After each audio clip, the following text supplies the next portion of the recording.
Jamen, jeg tror, det man jo først og fremmest får gennem det at arbejde i grupper og med problemstillinger, det er jo, at man bliver vant til at skære ind til benet af en problemstilling, for at identificere, hvad er det for et problem, vi nu skal løse.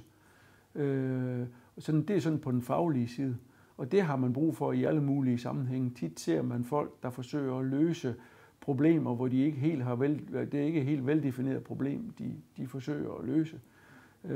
Og dermed så bliver løsningen jo ikke fuldstændig skarpskåret. Så det er den ene del af det.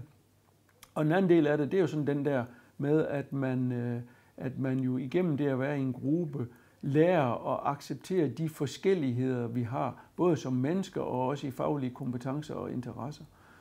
Man arbejder med folk med forskellige, familiære og kulturelle baggrunde, og man arbejder også med folk, som ser verden på en lidt anden måde, end man selv ser verden på. Og på den måde, så bliver man jo vant til at være rummelig i sin måde at arbejde med kolleger på.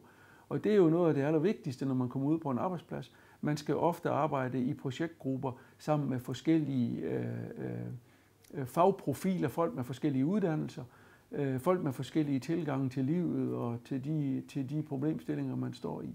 Og der synes jeg, at det at arbejde problem- og projektorganiseret ud over det sådan rent faglige, også giver dig den der, lidt menneskelige rummelighed, som er nødvendig, når man arbejder ude i andre sammenhæng.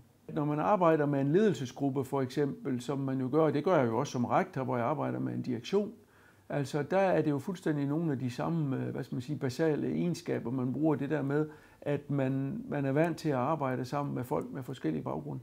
Og I skal huske på, en direktion på et universitet, som består af jo rektor, som så at sige ordførende for direktionen, jamen så er der jo dekaner fra de 4 fakulteter, så der er en sundhedsdekan, en teknisk dekan, en humanistisk og en samfundsvidenskabelig dekan.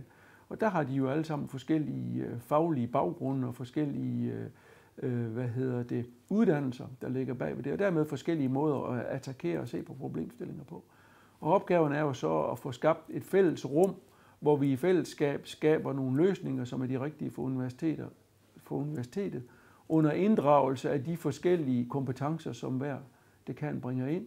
Så på den måde er det jo sådan set min projektgruppe, som er direktionen.